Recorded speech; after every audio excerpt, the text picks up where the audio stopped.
Hello everyone and welcome to today's video. Today we are setting up my bullet journal for the month of September and I'm so happy to show you guys this theme. This turned out so Barbie, so pretty, so cutesy. I hadn't done anything this girly in a little bit and I'm really happy to share. So this doesn't look Barbie just on random. It actually is kind of inspired by Barbie. I don't know if you guys saw this, but it went kind of viral. There was this girl on TikTok. She was just telling people to pay attention to the lyrics in one of the songs in the Barbie and the Princess and the Pauper. Sorry, yeah, Barbie, Princess and the Pauper. That's the name. And it's so beautiful. I had never heard it in English. I'm Portuguese, so I watched that in Portuguese. I had never heard it in English, but it was so beautiful, so insane. And one of the lyrics on there is "Courage is the key that opens every door." And it just kind of stuck with me, and I just had the idea to make this very cutesy, very girly, very Barbie, and just kind of be inspired by that. And since September is a month that kicks off what is now known in the interweb as the Great Lock-In of 2025, I was like, you know what? Courage is a key that opens every door, and that kicks off the Great Lock-In of this year. So yeah, I just thought it was a great the theme for this month. September always has me really hyped. I feel like it's just the culture of back to school. I feel like we went through so many years of going back to school and just kicking back into gear in September that now, even as an adult, it just feels like a bit of a fresh start. I don't know. September always has me way more eager to be organized than January. I don't like that the new year begins in January. It's cold, it's winter. New Year's Eve is always very anticlimactic. I never really like New Year's Eve. I hope that this year will be different, but yeah. And I don't know, like, it's the dead of winter. It doesn't feel like the right mood to start off a new year or to like start off new projects, new goals, new ideas. But September kind of feels that way, even though it's like the end of summer and we're giving way to fall. I don't know, the weather just feels good for that. The vibe aligns. I don't know, I feel like multiple people feel like this because I've talked to several people and we all agree. But yeah, so this month has me pretty hyped and I've already done some things and I'm excited, and yeah, let's kick it into gear. But I just went with like this cutesy little theme, and I had the idea to just do like a crisscross background behind the key. I sometimes like to play around with textures, and I'm a bit advocate that you shouldn't just be spending money on random washi tape or just like on different stickers or things if sometimes there are very easy things that you can do just by hand. So sometimes there are cutesy, very like simple patterns that you can do by hand. They're not that hard, and the outcome is pretty spectacular. I was just going to go with pink, but then I had a dilemma to add beige stripes in between just to like make it a bit busier. And by making it a little bit busier, actually make it look a little bit more smooth. And I'm so happy with the outcome. I'm so happy I went in with beige. If you want like a quick idea of something that you can do to make a page really beautiful, there you go. Moving into my monthly log. This month I decided, you know what? The rules will go out the window a little bit. I feel like sometimes one thing that blocks me with my bullet journaling skills is that I get so caught up in what is correct. But there's quite literally no correct way of bullet journaling, because a bullet journal, the whole purpose of it is that you personalize it to what you need and to what you need to do. And I was like, my monthly log, I never use my monthly log. And I was just trying to get to the source of why I don't use it. And it's because I do not have the same necessity for each day. So for example, I usually don't really have that much to add to my monthly log from Monday to Friday because those are work days. I don't really usually book things from Monday to Friday because I'm at work, except if I have like an appointment or something like that. But usually if I have things to do, those fall on the weekends. So I don't make super huge boxes for my month. because I will not put anything on there from Monday to Friday. So then I settle for a smaller size, but then that smaller size is too small for my weekend. So I was like, you know what? It's my bullet journal. I can do whatever I want.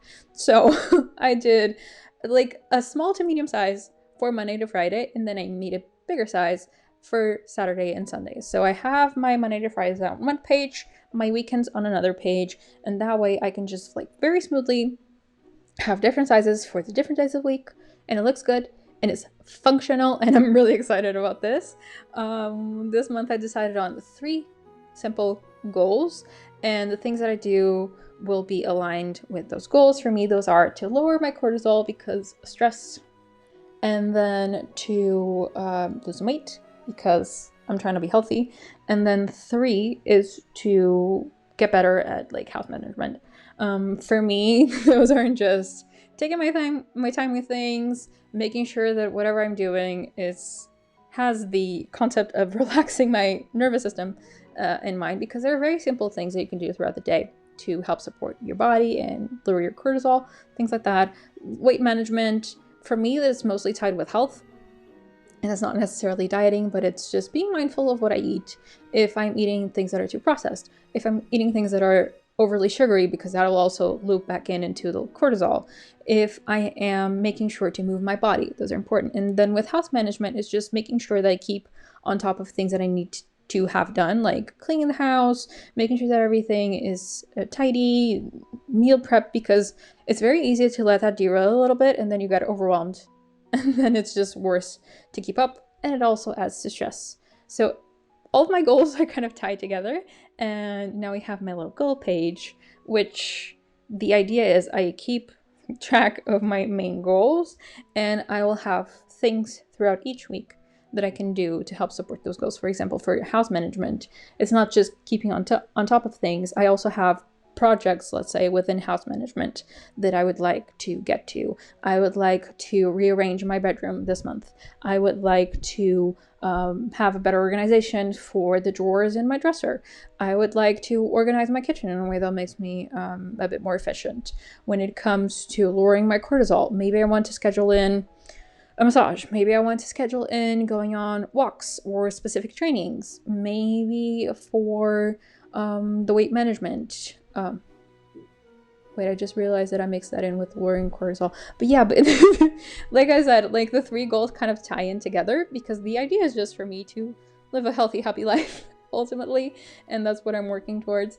But yeah, small things that you can do throughout the month to help support those goals, and things that I want to do throughout the weeks. Schedule them and be intentional about it so that you get on top of things. But honestly, mostly, I feel like the spread will be mostly for the house management stuff, because those are things that are a bit more specific and a bit more actionable, like more of a to-do list than necessarily like the weight loss or the cortisol management. Or maybe actually some recipes to try. That could be interesting. But yeah, I just wanted a place to have an overview of my goals in the month and by weeks, because it's kind of like that rule of if you give yourself 5 hours to do a task, you will do it in 5 hours. And if you give yourself 1 hour to do that same task, you will also do it in an hour, because you use your time based on what you think the time is that you have to complete the task. So if you have less time, you'll be more efficient. If you have more time, you'll kind of just take your sweet time with it. I don't want to be dragging my goals along the month. I want to be intentional about them. I want to be doing things that help support my goals, because that is an act of love towards myself. Treating yourself with kindness, treating yourself with discipline, doing the things that you know you want to do, doing the things that you said you would do towards yourself is just as important as doing the things that you say you will do for others. It's an act of love. And we love ourselves around here, so we act on it. Love is not anything if you don't act on it. So there's that. And then I wanted to go a bit minimal with the spreads that I have for this month, because I do want to actually dabble into a different notebook for a lock-in theme, spreads, things. More on that soon. But so I wanted to have just a little place to track highlights and development. So there are things that I want to do, for example, to have fun. Like I have discussions to go on a pumpkin spice latte date, like a coffee date with a friend of mine. Very basic, I know, but it's a tradition at this point. It's mandatory.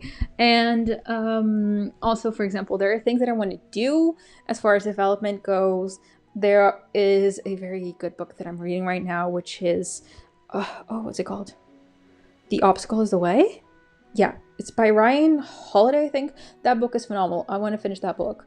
I've been wanting to dabble more into things that exercise my brain. So I want to learn a bit more about chess, because I've been trying to learn chess for a while now. And I know how the pieces move, but chess is kind of intricate. So I want to understand a bit more about the tactics. Just figure out ways to just keep my mind busy with good things and that exercise my brain and not just overwhelm my nervous system. For example, one thing that I've been trying to be mindful of is going to bed earlier, because I had the very bad habit of procrastinating my bedtime. I have been doing good on that. I've been going to bed at the latest like around 11. The other day, things kind of happened outside of my control, and I ended up going to bed about at midnight on a day where the day after that I needed to wake up at 6. So I went from sleeping like a steady 8 to 7 hours at appropriate times because I was being a good girl, to just sleeping 6 hours.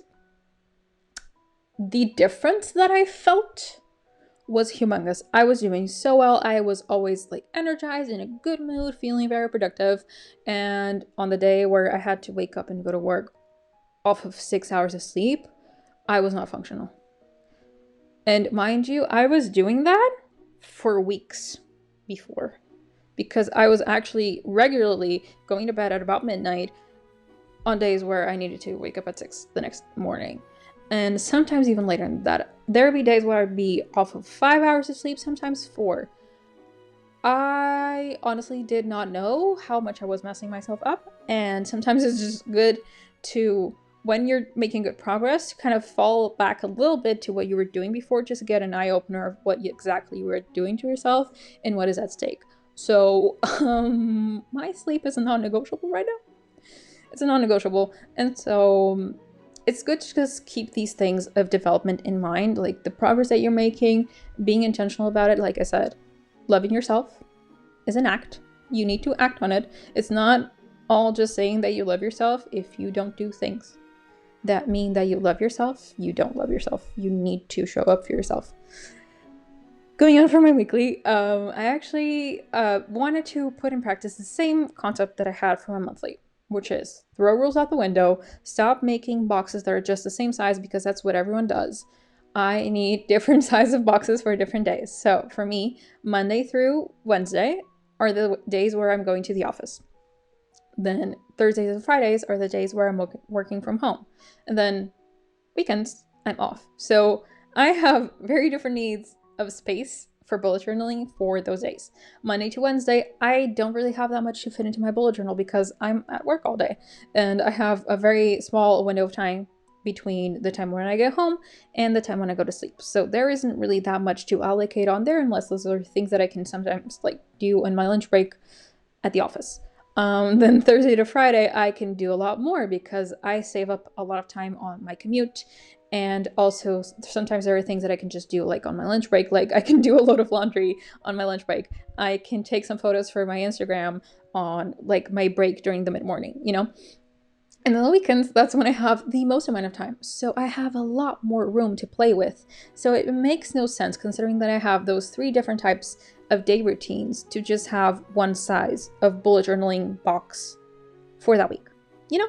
So that's a small way of how I'm throwing rules out the window, and I'm trying to find more things that I can actually do to kind of break the mold of what I've grown used to doing for my bullet journal, because you do fall into a bit of a rut, and you do fall into a bit of a preconceived idea of what other people are doing, and everyone is doing the same thing, so this is just the right way. There is no right way when it comes to bullet journaling. That's what I love about it, and I'm just trying to actively and consciously remind myself of that. I'm trying to remind myself that my bullet journal is for me, and though I sometimes get a little bit performative because I do create content on bullet journaling, my bullet journal is still mine, and the priority should still be making it useful for me, for my life, for my own usage. And so that it just makes sense. And I feel like also by doing that, I might end up helping some of you. So yeah, let's move into the final flip through. I'm so happy with how this turned out. It's just so pretty. It's so girly. It makes me want to spend my entire day bullet journaling just to look at it. Not to brag, but it just turned out really cute. It's just so simple. Color scheme is so simple. The theme is really simple. I just went a little bit more, heavy-handed on the artsy stuff with the cover. But other than that, these are pretty simple to do. And I hope you guys enjoyed. Let me know down in the comments, and I'll see you on the next one. Bye!